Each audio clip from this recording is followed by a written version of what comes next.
अस्सलाम वालेकुम स्टूडेंट्स, कैसे हैं आप लोग।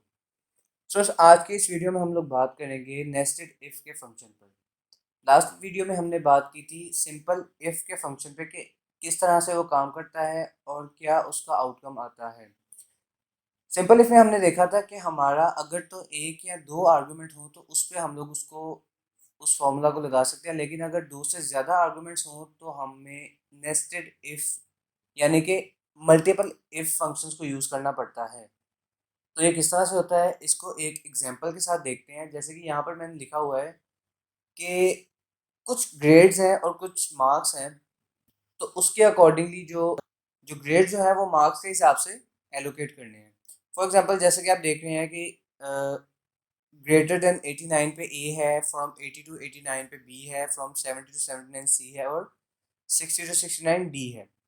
तो अब इसके लिए हम लोग नेस्टेड इफ फंक्शन लगाएंगे, यानी कि इफ के अंदर मल्टीपल इफ्स। तो उसका फॉर्मेट क्या होगा? फॉर्मेट उसी तरह से होगा कि सबसे पहले इफ का फॉर्मूला और उसमें हमारा लॉजिकल टेस्ट क्या होगा। हमारा लॉजिकल टेस्ट वही है कि ये जो हमारा स्कोर है ये अगर ग्रेटर देन है, क्योंकि आपका ए ग्रेड जो है वो 89 से बाद है, यानी कि 90 टू 100 जो है वो आपका ए ग्रेड है। तो हम इसको ये कहेंगे कि 89 से ग्रेटर है, तो फर्स्ट हमारा आर्गुमेंट है कि इसको ए ग्रेड दे दिया जाए। ओके, वैल्यू इफ ट्रू में क्या आएगा कि ए ग्रेड। अगर तो हमारी पहली कंडीशन पूरी हो रही है तो ए ग्रेड मिलना चाहिए। सेकंड हम देखेंगे, अगर ऐसा नहीं हो रहा तो हम दोबारा इफ का फंक्शन लगाएंगे, क्योंकि अभी मल्टीपल ग्रेड्स हमारे पास पड़े हुए हैं। तो सेकंड के लिए हम ये करेंगे कि दोबारा इफ का फंक्शन लगाएंगे और दोबारा वही सेल सिलेक्ट करके अब नेक्स्ट हमारा है बी ग्रेड के लिए। तो बी ग्रेड कहाँ से स्टार्ट हो रहा है? बी ग्रेड हो रहा है ग्रेटर देन 79। तो अगर तो B2 यानी कि जो स्कोर है वो 79 से बड़ा है, 79 से ज़्यादा है, तो कौन सा ग्रेड देंगे? फिर हम इसको बी ग्रेड देंगे। और अगर ऐसा नहीं है तो अभी हम फिर से इसका फंक्शन लगाएंगे, क्योंकि अभी हमारे तीन आर्गुमेंट्स मजीद पड़े हुए हैं। तो अब हम दोबारा कहेंगे कि अगर B2 बड़ा है, अब हमने सी के लिए करें तो सी ग्रेड स्टार्ट हो रहा है 69 के बाद, यानी कि 70 से। तो ग्रेटर देन 69, तो कौन सा ग्रेड देंगे इसको? सी ग्रेड देंगे।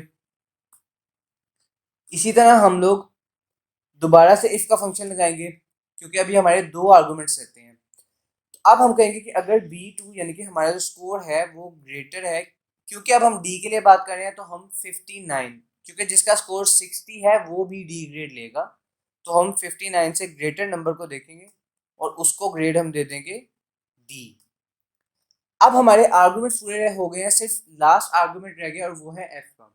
तो एफ कब मिलेगा? जब इन सब में से कोई भी कंडीशन मीट ना हो रही हो। फॉर एग्जांपल, कोई भी स्कोर जो है वो 60 से अबव ना हो, तब उसको एफ मिलेगा।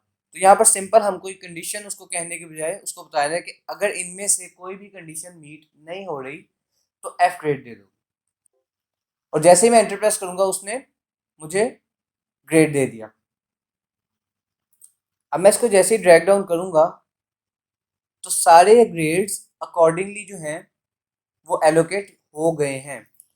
और इसको मैं कॉपी पेस्ट करके एवरेज के लिए भी लिखूँ तो एवरेज के लिए भी उसने मुझे सी ग्रेड दे दिया है।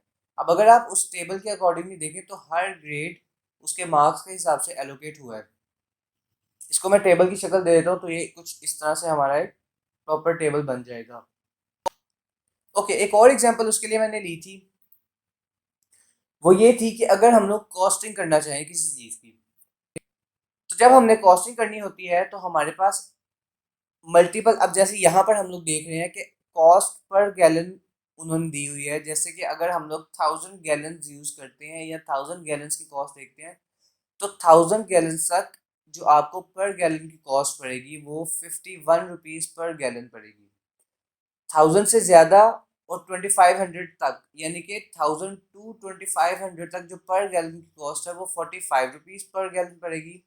और 2500 से ज़्यादा हर गैलन की प्राइस जो है वो 38 रुपीज़ पर गैलन होगी।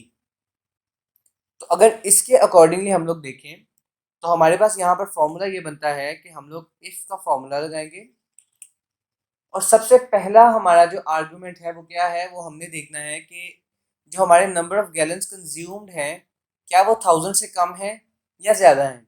सबसे पहला आर्गुमेंट ये होगा कि अगर तो 1000 से कम है तो उसकी सिंपल कॉस्टिंग जो होगी वो 51 रुपीज़ के अकॉर्डिंगली होगी।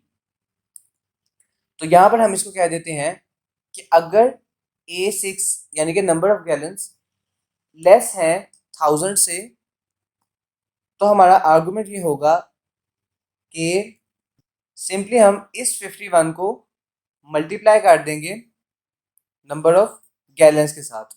ये कब होगा, अगर तो आपके नंबर ऑफ गैलन्स जो हैं वो 1000 से कम होंगे।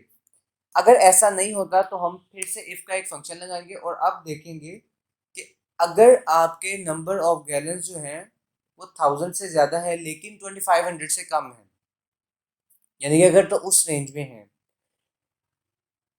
तो यहाँ पर हम क्या करेंगे, यहाँ पर हम लोग इफ का फंक्शन लगाएंगे और लॉजिकल टेस्ट अब हमारा क्या है कि number of gallons less than 2500। तो अब हम क्या करेंगे, अब हमें सबसे पहले इस वो नंबर ऑफ गैलन्स के दो पोर्शन है। एक तो वो 1000 वाला जो कि सबसे पहले 1000 यूज हुए थे जिनकी कॉस्ट 51 पर यूनिट है, पर गैलन है, और दूसरा 1000 से अबव जितने गैलन्स कंज्यूम हुए उनकी कॉस्ट।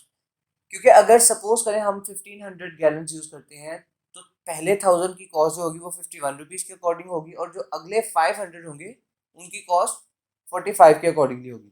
तो यहाँ पर हमें सबसे पहले ये फाइंड आउट करना है कि जो हमारे एक्सेसिव 1000 से ज़्यादा गैलन्स हैं वो कितने हैं। तो उसके लिए हम ये करेंगे कि इस सेल में से माइनस कर देंगे 1000। अब इसके बाद हमारे पास वो बच जाएंगे तो 1000 से ज़्यादा गैलन्स हमारे लगे हैं और उसको मल्टीप्लाई कर देंगे उनकी कॉस्ट के साथ और बाद में उसमें ऐड कर देंगे जो पहले 1000 गैलन्स हैं उनको। अब ये हमारी सेकंड कंडीशन थी कि अगर तो 2500 गैलन्स तक हमारे यूज हुए हैं तो हम देखेंगे कि 1000 वाले तो पूरे आए गए और जो 1000 से ज़्यादा थे वो कितने थे और उनको हमने 45 से मल्टीप्लाई करके दोनों को आपस में ऐड कर दिया। अब अगर हमारी थर्ड कंडीशन आ जाती है जो कि 2500 गैलन्स की है तो हम यहाँ पर इसको कहेंगे इफ नंबर ऑफ गैलन्स ज़्यादा है। अब ज़्यादा पे हम लोग बात करेंगे, ज़्यादा है 2500 से, तो सबसे पहले हम लोग देखेंगे ये कि 2500 से ज़्यादा कितने हैं। क्योंकि अगर हम 1000 गैलन जो हैं उनका भी हमें पता है कि 51 रुपीज़ के हिसाब से लगना है और जो 1000 के बाद 1500 है उनका भी हमें पता है कि 45 के हिसाब से लगना है, लेकिन हमें उससे ज़्यादा पता नहीं कितने होंगे। तो उसको सबसे पहले हम लोगों ने देखना है कि कितने गैलन हमारे 2500 से ज़्यादा लगे हैं। तो सबसे पहले यहाँ पर हम करेंगे कि ये सेल माइनस 2500 और उसके बाद जो रिमेनिंग गैलन्स होंगे जो 2500 से ज़्यादा गैलन्स होंगे उनको हम मल्टीप्लाई कर देंगे उनकी कॉस्ट के साथ और बाद में उनमें ऐड करेंगे जो 1500 गैलन्स से जिनकी कॉस्ट 45 थी और जो 1000 गैलन्स से जिनकी कॉस्ट 51 थी। और अब सारी ब्रैकेट्स हमने क्लोज की और जब एंटर किया तो उसने हमें वो कॉस्ट फाइंड आउट करके दे दी। अब यहाँ पर मैं एक काम करूँगा, यहाँ पर मैं जितने मेरे सेल्स ये प्राइस वाले हैं इनको मैं लॉक कर दूंगा ताकि ये मूव ना हो।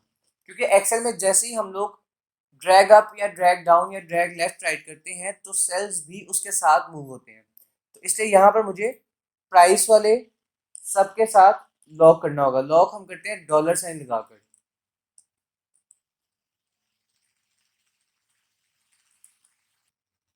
और ये सब लॉक हो गए हैं। अब मैं इनको सिंपली ड्रैग डाउन करूंगा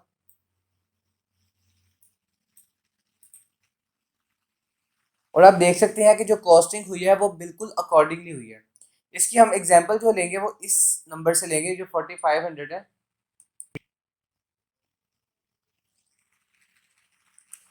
अगर मैं इस 4500 को ब्रेक करूं तो इसमें 1000 गैलन एक है, 1500 गैलन एक है और 2000, 4500 में से 2500 लेस करें तो 2000 गैलन हमारे पास बचते हैं, और इन्हीं की प्राइसेस ये हैं पर गैलन।